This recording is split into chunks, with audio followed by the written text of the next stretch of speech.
Então, minhas amigas, meus amigos, boa tarde a todos e a todas.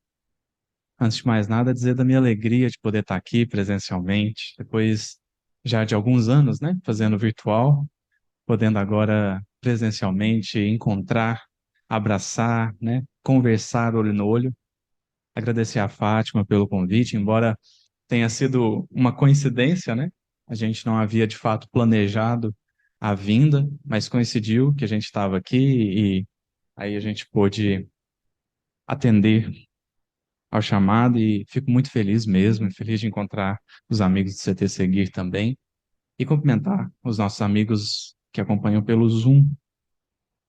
Hoje nós escolhemos falar do Salmo 23. Mas antes, para uma contextualização e para uma montagem de alicerce, nós vamos precisar de uma reflexão anterior. Antes de entrar propriamente no Salmo, que é sobre a palavra fé. No hebraico, não existem duas palavras como, por exemplo, existe no português para designar crença e fé.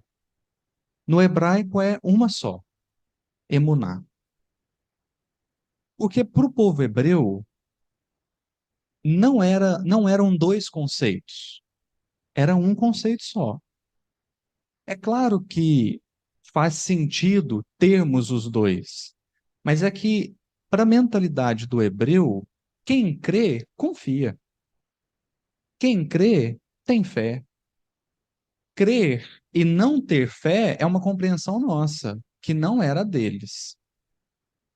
Para o povo hebreu, quem crê necessariamente confia, necessariamente se entrega. Mas a gente nota, por exemplo, que isso foi como que melhor pensado conforme o tempo foi passando. A ponto de, por exemplo, nós vermos Jesus dizer para Pedro assim, na última ceia, o que para mim demonstra como que Jesus tem esperança na humanidade.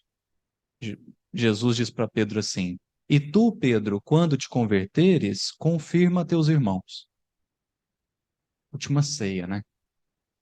3 anos depois, Pedro não estava convertido ainda. Mas percebamos que Jesus não fala de fé ou crença, ele fala de conversão, porque a palavra fé é uma só. Depois nós vamos ver Paulo dizendo assim: Recebeste o Espírito Santo quando creste? Como a dizer, você recebeu a graça divina da confiança quando acreditou? Quando percebeu que Jesus era o Messias prometido? Quando percebeu que a lei de Deus, na verdade, é uma lei de amor? Você acredita, você recebeu o Espírito Santo, ou seja, você aprendeu a confiar. Hoje a gente tem as duas palavras, crença e confiança, acreditar e fé. A gente percebe que todo mundo que tem fé acredita, mas nem todo mundo que acredita tem fé. Talvez fosse muito oportuno lembrar que acreditar lembra algo como que dar créditos, né? Acreditar. A Deus não precisa dos nossos créditos, embora ele espere a nossa confiança. Por que que nós estamos dizendo isso? Porque tem duas maneiras da gente ler o Salmo 23. Existe o olhar de quem tem crença e existe o olhar de quem tem fé. E fé significa fidelidade. Fidelidade. Emmanuel, numa mensagem chamada Comungar com Deus, aliás, a primeira mensagem que o benfeitor vai comentar um versículo do Novo Testamento, essa mensagem foi publicada na Revista Reformador de 1940. Nessa mensagem, Comungar com Deus, Emmanuel vai trabalhar os conceitos fidelidade e comunhão. E quem que é o exemplo de fidelidade e, portanto, o exemplo de fé? Jó. Jó. Aquele que perdeu tudo e prosseguiu fiel. Aquele que foi tentado de todas as maneiras e prosseguiu fiel. Esse é o exemplo de fidelidade. E quem que é o exemplo de comunhão? Jesus. Jesus Cristo. Então, Emmanuel diz assim: a fidelidade antecede a comunhão. Antes de eu pensar em comunhão, eu preciso ser fiel. E aí, Emmanuel termina a mensagem nos convidando à fidelidade. Como a dizer, olha, ainda é algo que nós não alcançamos ainda. Antes de pensar em dizer eu e o Pai somos um, é preciso perceber a necessidade de ser fiel a Deus. O conceito de fidelidade também vai ser trabalhado por Emmanuel no capítulo 23 do livro Caminho, Verdade e Vida. E ele diz assim, comentando na carta de Paulo aos Romanos, capítulo 1, versículo 17, que Paulo diz assim: mas o justo viverá pela fé. O justo viverá pela fé. Aí Emmanuel vai explicar que com fé, embora a palavra fosse a mesma, fé quer dizer fidelidade. Então, é como se Emmanuel estivesse dizendo que Paulo teria escrito assim: mas o justo viverá de modo fiel. Fiel, porque isso é fé. Isso é a fé verdadeira. Isso é fé verdadeira. E aí, Emmanuel vai definir o que é fidelidade. Então, quem é aquele que vive de modo fiel?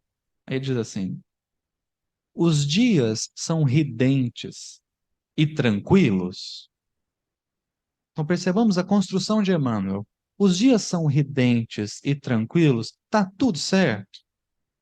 Tenhamos boa memória e não desdenhemos a moderação. Por que boa memória? Porque já foi ruim.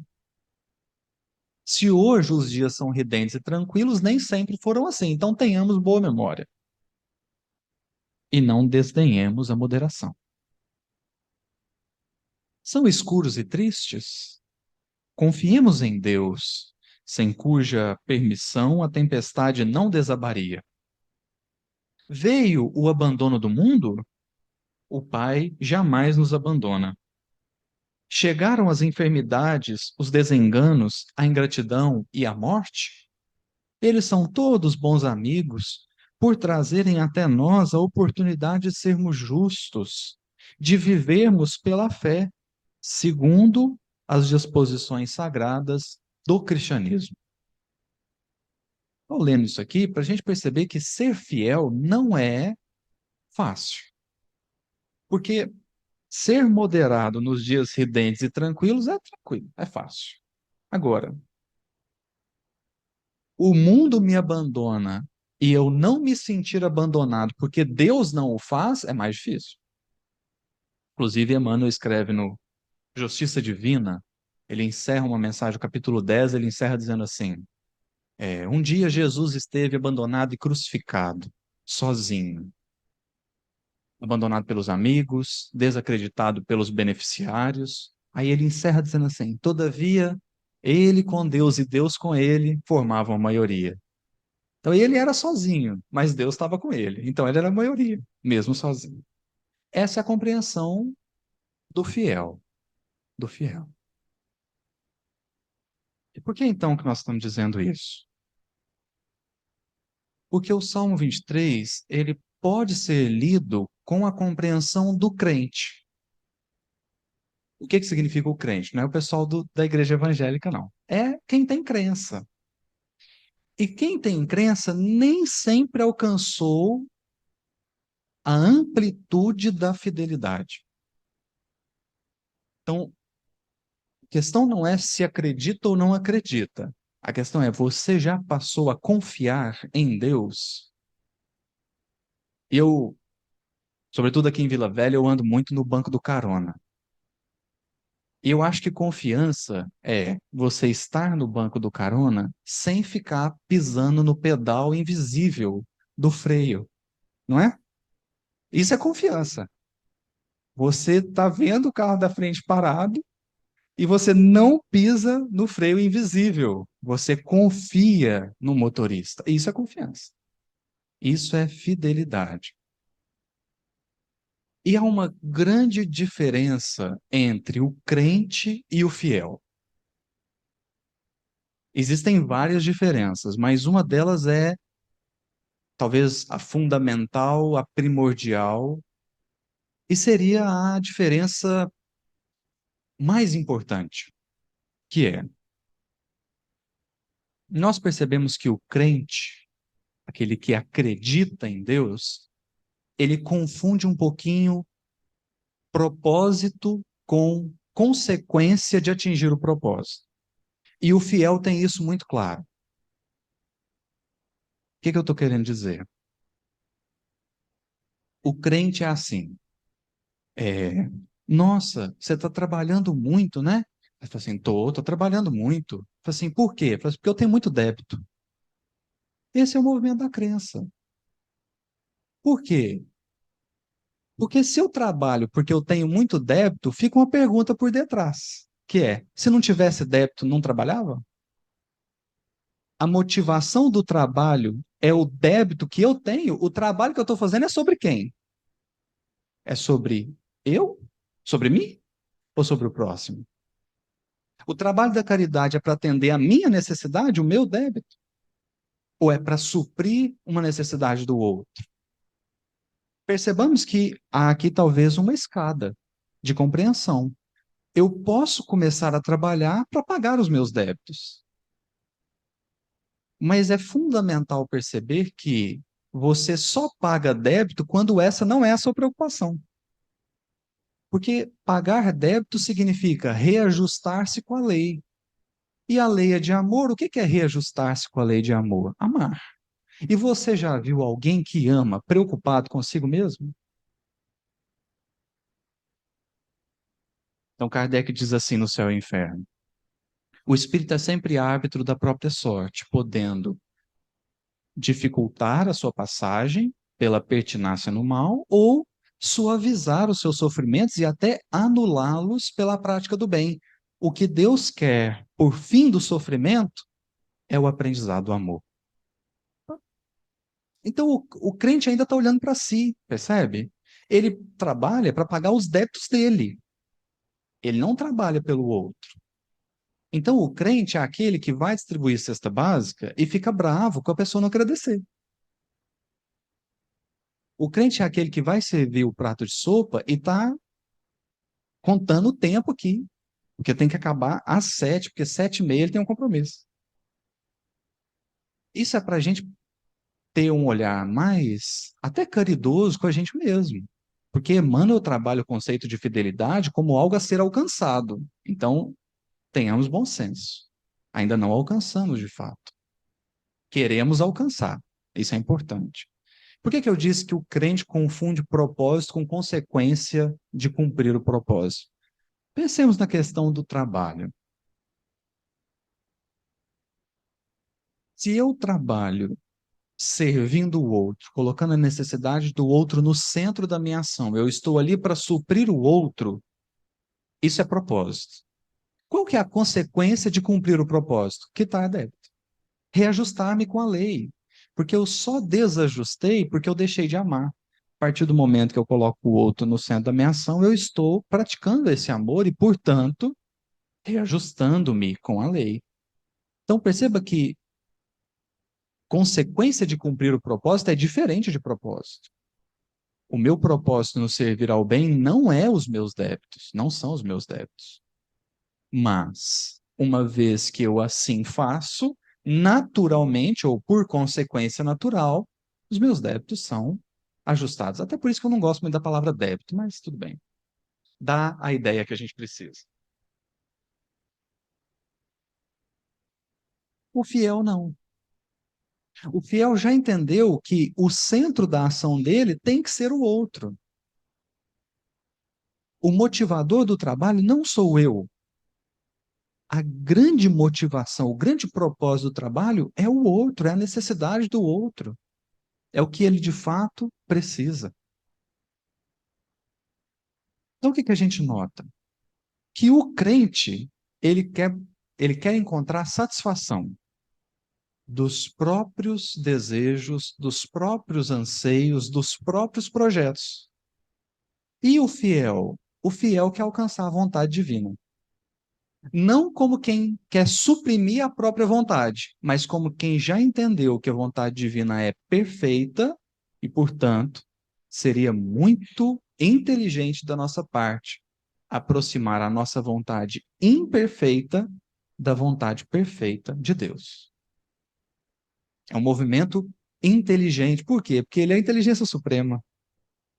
Então é claro que a vontade dele é melhor do que a minha. O fiel quer encontrar a vontade, o crente quer encontrar a satisfação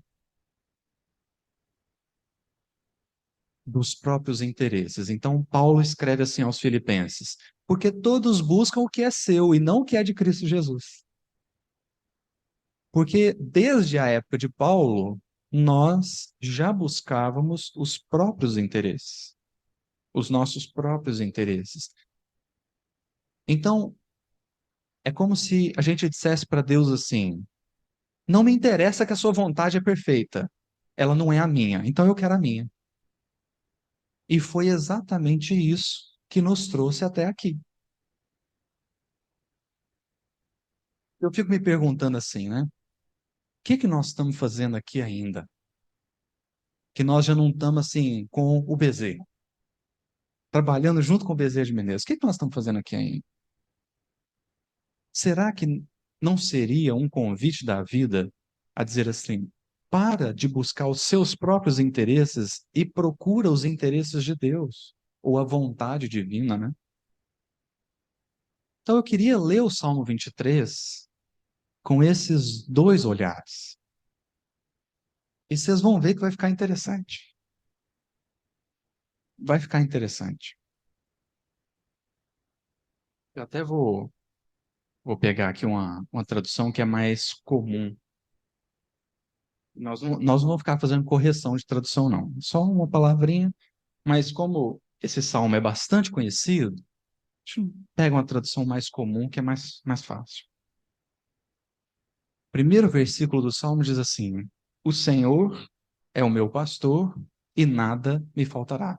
O crente pensa assim: eu vou ter abundância de coisas,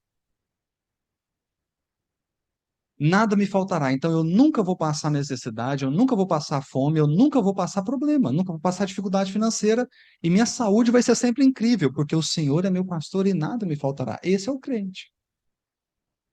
Percebamos que não há nenhuma crítica aqui. É só uma questão de a gente perceber que muitas vezes o nosso olhar perante as coisas ainda é o movimento de me colocar no centro. Eu no centro. Então, nada vai me faltar, quer dizer, os meus desejos vão ser atendidos.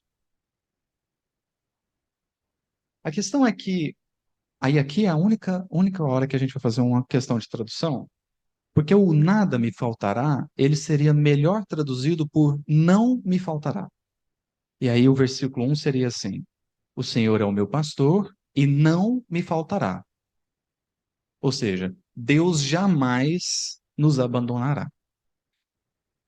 Só que o nada me faltará também permite uma reflexão boa, ainda que o não me faltará fosse melhor. O Senhor é meu pastor e não me faltará. O nada aqui, se nós formos olhar esse nada com o olhar do fiel, o nada poderia ser. Sabe aquela questão do livro dos Espíritos que eles dizem assim: o que menos necessidade tem, este o mais rico? É mais ou menos assim. Há um momento da vida de São Francisco que ele está bem triste, no final quase da vida, né?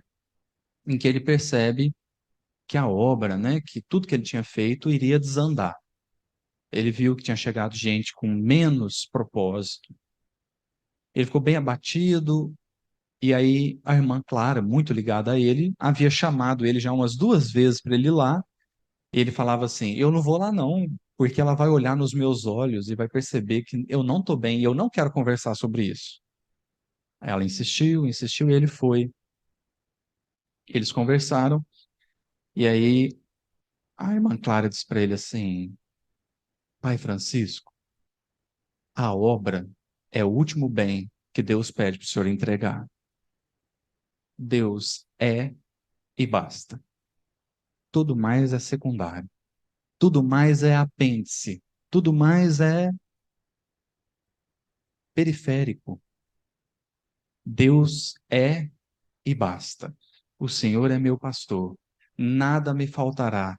Não porque eu quero satisfação de desejo, mas porque eu estou buscando plenitude do Espírito. Nada me faltará significa que eu estarei pleno. Não porque eu tenho coisas, mas é porque eu já percebi que já recebi tudo que eu precisava. Não um movimento de acúmulo, mas o movimento do verdadeiro fiel que já percebeu que pode repartir, que pode dividir. Então nada me faltará, porque eu vou estar tão pleno, percebendo a presença de Deus em mim, que tudo mais será extra e supérfluo. Nada me faltará. Eu estarei em estado de plenitude. Plenitude. Deus já me deu tudo. Eu não preciso de mais nada. Tem um pessoal meio pessimista também, né? Que olha para esse nada me faltará e diz assim, gente, não vai faltar nada mesmo. Coisas boas e ruins. Vai ter problema, vai ter tudo. Não vai faltar nada. Deitar-me faz em verdes pastos. Guia-me mansamente a águas tranquilas. Refrigera minha alma. Guia-me pelas veredas da justiça, por amor do seu nome. Aí aqui a gente começa a perceber, né? Lembra a mensagem de Emmanuel? É incrível, né? A primeira coisa que ele pergunta é: os dias são ridentes e tranquilos? E aqui o Salmo está dizendo: deitar-me fazem verdes pastos, guia-me mansamente a águas tranquilas, refrigera minha alma, guia-me pelas veredas da justiça por amor de seu nome. O crente lê isso e pensa assim: alcancei o paraíso. Agora a minha vida vai ser isso. Verdes pastos, águas mansas. Essa é a grande motivação do crente, alcançar isso aqui. O fiel já tem um olhar mais sábio. Paulo, no final do capítulo 8 do livro Paulo e Estevão, da segunda parte, Paulo diz uma frase a Lucas que para mim tem norteado a minha vida. De compreensão mesmo acerca das coisas, como que as coisas acontecem, como que Deus vai trazendo os desafios. Aí Paulo diz para Lucas assim: o Senhor nos deu a misericórdia para que a justiça se cumprisse. Antes a misericórdia, depois a justiça. Por quê? Porque se a justiça vier primeiro, ninguém fica de pé. Então, a misericórdia vem, me fortalece, me põe de pé para eu suportar a justiça, porque o objetivo da justiça divina não é aniquilar a criatura. O objetivo da justiça divina é ensinar a criatura. Ninguém ensina, ninguém aprende destruído. Então, a misericórdia nos levanta.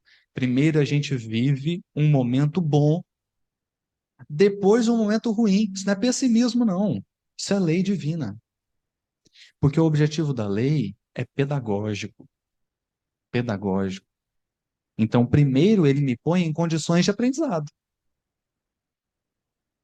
Como o Emmanuel vai trabalhar numa mensagem chamada Jesus e Assistência, ele diz assim: por que Jesus multiplicou os pães depois de ter pregado o Sermão do Monte? Porque se você lê o Há 2000 anos, você vai ver que uma das vezes que Jesus falou o Sermão do Monte foi momentos antes de ele multiplicar os pães. Então, Lívia comeu os pães multiplicados, depois de ouvir o Sermão da Montanha. A irmã fala assim: por que que Jesus fez isso? Assim, porque você tem que atender a pessoa no sentido integral. Você tem que atender o encarnado no sentido integral. Então, se Emmanuel fala assim, o estômago vazio dificulta a função do entendimento. Então, mais ou menos é isso que Deus faz conosco.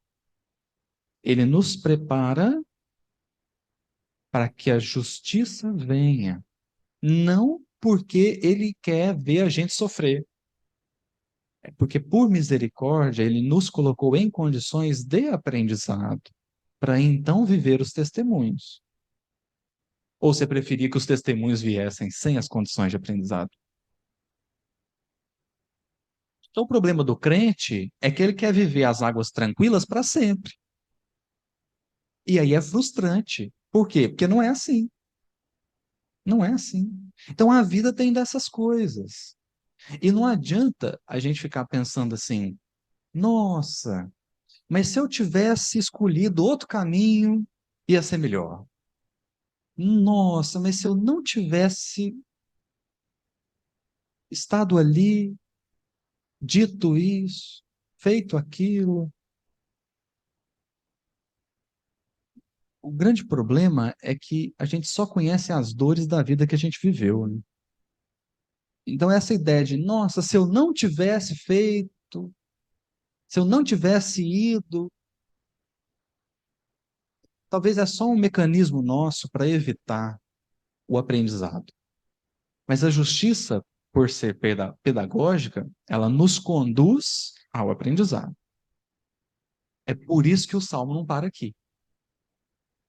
O Salmo não encerra no versículo 3. Refrigera minha alma, guia-me pelas veredas da justiça por amor de seu nome. O Salmo não para aqui.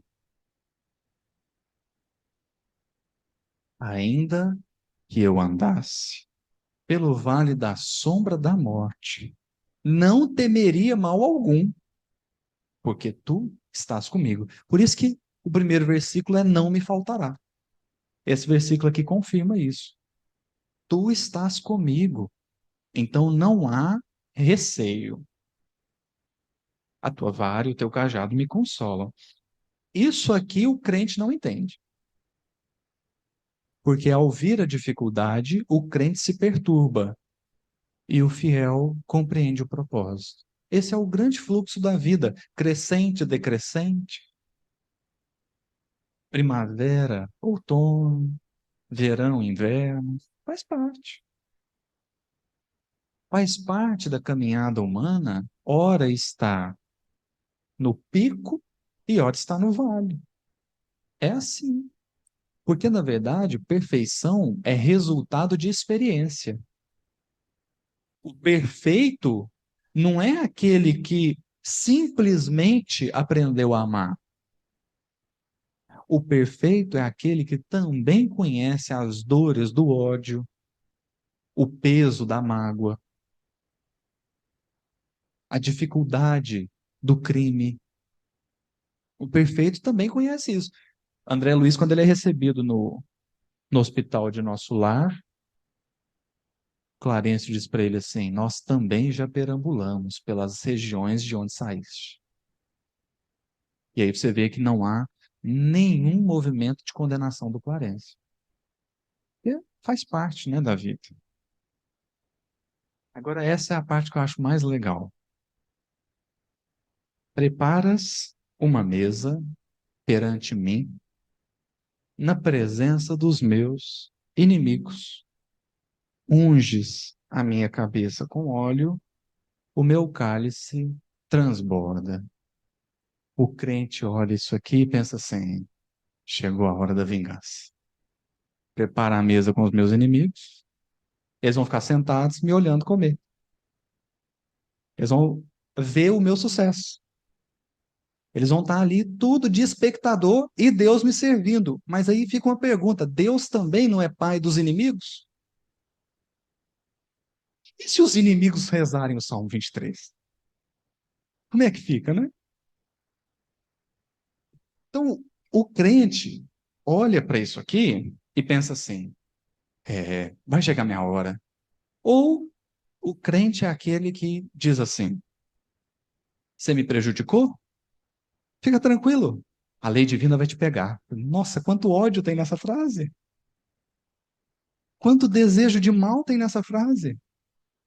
Aquela pessoa que olhou para o Espiritismo, filtrou tudo de entendimento de justiça divina e usa a justiça divina para servir da vingança.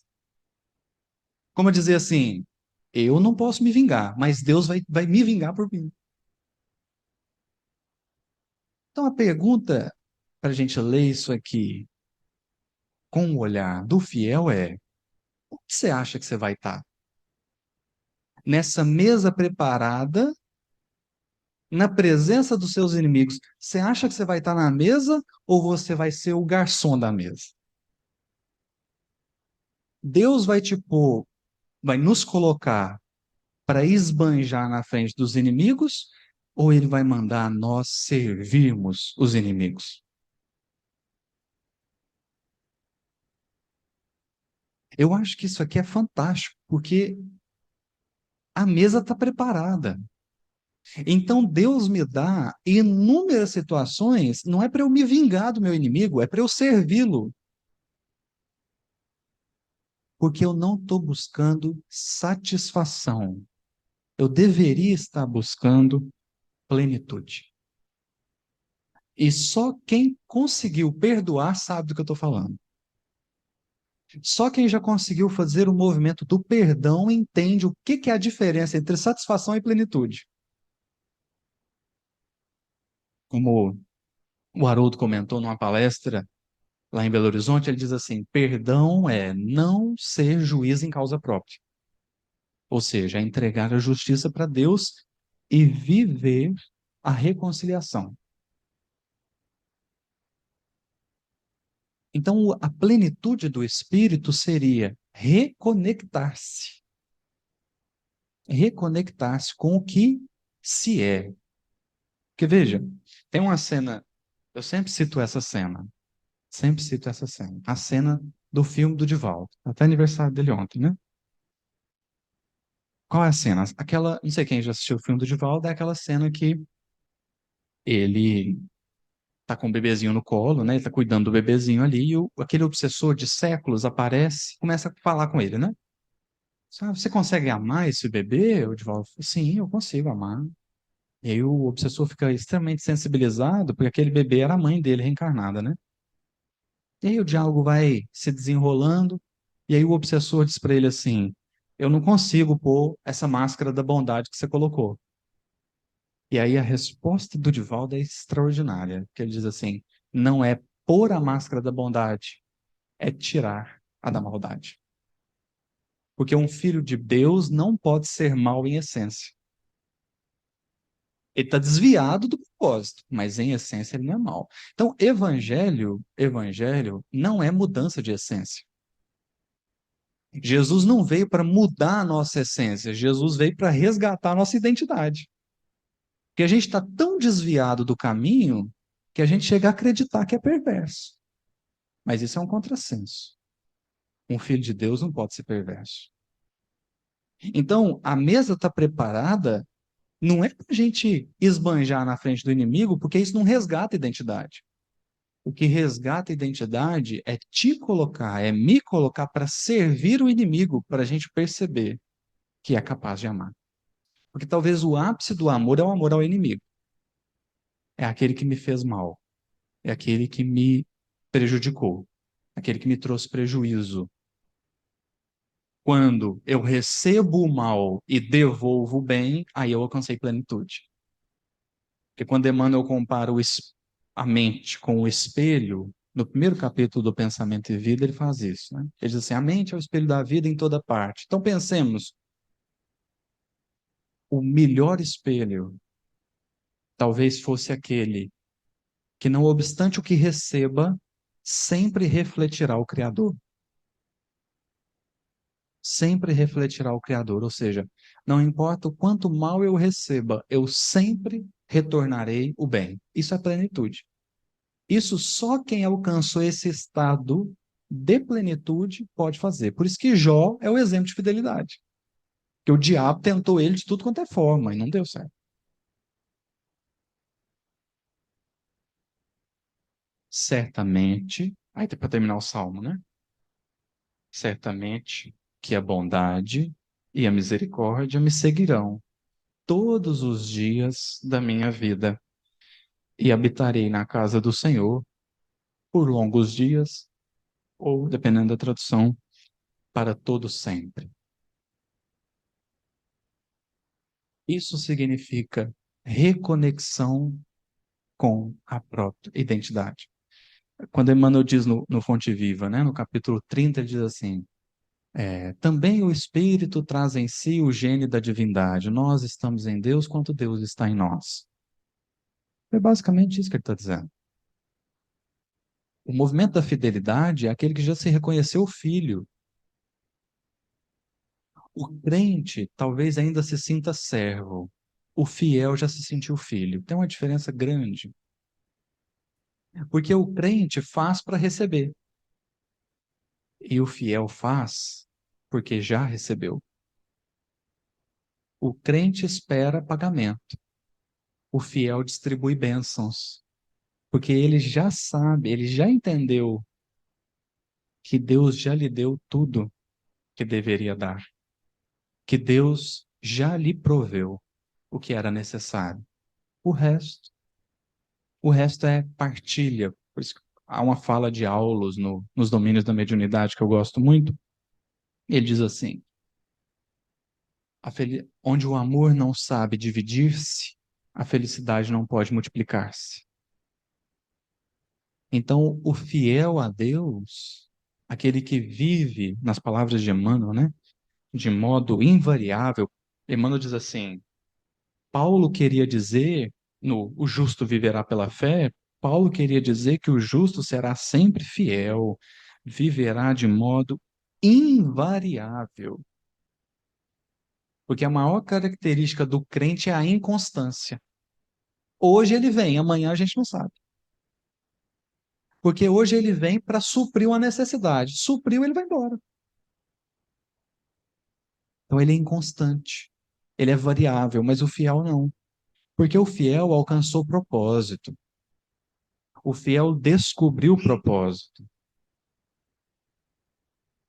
E, portanto,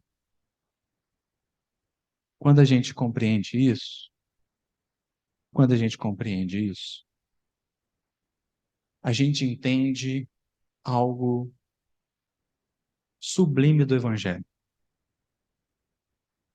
que é assim. Só isso é para mostrar que a lei divina não é punitiva e que a lei divina não quer dor. Então a gente vê no Evangelho, sobretudo no de João, que Jesus marca um jantar, a última ceia. Qual que é o assunto da última ceia? A cruz. Aí Jesus diz assim, ó, tem um aí que vai me trair, tem um aí que vai me negar, tem um punhado que vai embora. Mas é isso mesmo, gente. É isso mesmo, faz parte. Vai ter isso aí. Ele marca o jantar, a última ceia, para explicar a cruz. E qual que é o grande mandamento da última ceia? Amai-vos uns aos outros como eu vos amei. Porque vejamos, se nós somos filhos de Deus e Deus é amor, haveria conexão maior com a própria essência do que amar? Do que a caridade? Então Jesus, na última ceia, ele explica, olha, eu vou para a cruz por amor, porque até agora ninguém está entendendo nada. Até agora, o que que eles tinham vivido até aquele momento? Cura, ensino, milagre. Faltou pão, Jesus multiplica. Morreu, Jesus ressuscita. Fala, então tá beleza. Esse é o movimento da crença. Aí Jesus fala assim: agora nós vamos fazer o movimento da fidelidade. Eu vou para a cruz. Aí Jesus vai para a cruz. Todo mundo percebe que não entendeu nada. Inclusive, alguns ali, né? Não os discípulos, mas porque os discípulos já tinham ido embora, né? Mas alguns estavam ali perto, chegaram para Jesus e falaram assim: Você salvou a tantos? Desce daí. Tamanha a inconsciência. Você salvou a tantos? Desce daí. Aí passou a cruz, os discípulos não entenderam nada. Jesus não marcou outra cruz, ele marcou outra mesmo. Ele não falou assim: Nossa, gente, vocês não entenderam nada da cruz? Deixa eu ir para a cruz de novo. Ele volta, reúne os 11, porque Judas já tinha ido, reúne os 11. Aí é constrangedor, porque ele chega e fala assim: a paz seja convosco. Estava todo mundo esperando, falando assim, nossa, agora ele vai escorraçar com a gente. Mas o objetivo da lei divina não é aniquilação. E nem a dor. Por isso que não teve outra cruz. Teve outra mesa. Assim, olha, vocês não entenderam nada. Então eu vou explicar aqui de novo. Aí Jesus vai e explica de novo. E ele está explicando de novo até hoje. Por isso que ele mandou o Espiritismo, né? Assim, agora vamos ver se dá, né? Porque esse é um movimento da fidelidade. É entender propósito no testemunho. Será que nós estaríamos falando de Jesus se ele tivesse morrido por idade? Ou foi na cruz que ele viveu tudo que ele falou, né? Então a vida vai nos convidar a concluir a etapa de sabedoria. Porque a gente conhece demais, mas a gente ainda não é sábio. A gente conhece muito. Por isso que Emmanuel diz assim: quem apenas conhece nem sempre sabe. Faz parte da sabedoria a vivência. Faz parte da sabedoria vivenciar o que se conheceu. Então a vida vai nos convidar aos testemunhos. É isso que o Salmo 23 está dizendo. Por isso que ele termina falando da mesa com os inimigos. Porque esse é o ápice da vivência e da compreensão. Para dizer assim: olha, eu já estou tão conectado com Deus, pode chamar meus inimigos aqui, para eu servi-los. E aí eu já entendi que eu estou na presença de Deus. Eu não preciso de mais nada. Eu não preciso de mais nada. Aí aqui, até estava conversando com a Ana, né? Tem tanta mensagem que a gente poderia ler aqui, mas a gente pode ler a mensagem da abertura. Espada simbólica. Poderia ler, eu particularmente tenho uma crença, que o Emmanuel conectou os capítulos de mesmo número nessas obras. Então, o capítulo 104 do Caminho, Verdade e Vida é a espada simbólica. O capítulo 104 do Pão Nosso é direito sagrado. Ele vai dizer o direito de sofrer em nome de Jesus. Isso é um direito. Isso é um direito. Só as grandes almas alcançam esse direito. Porque só as grandes almas são capazes de testemunhar, né? São capazes de testemunhar. Então, uma vez que nós compreendemos o propósito de fidelidade, a gente agora pode trabalhar por ele, percebendo com outro prisma as situações da vida. Ninguém vai, ninguém vai me destruir, nem eu mesmo. Tudo virá para me ajudar a regenerar um pouco mais no meu espírito, a reconectar um pouco mais com a minha essência. Por isso que o Salmo encerra, né? Por isso que o Salmo encerra dizendo: certamente que a bondade e a misericórdia me seguirão todos os dias da minha vida, e habitarei na casa do Senhor para todo sempre. Não porque eu estou alcançando satisfação de desejo, porque isso é teologia da prosperidade, mas porque eu já estou vivendo plenitude. Eu sei que Deus está comigo, aconteça o que acontecer. Ainda que esteja dando tudo errado, eu compreendo que está dando tudo certo. Eu agradeço a sua atenção, a sua paciência. Que Jesus nos abençoe.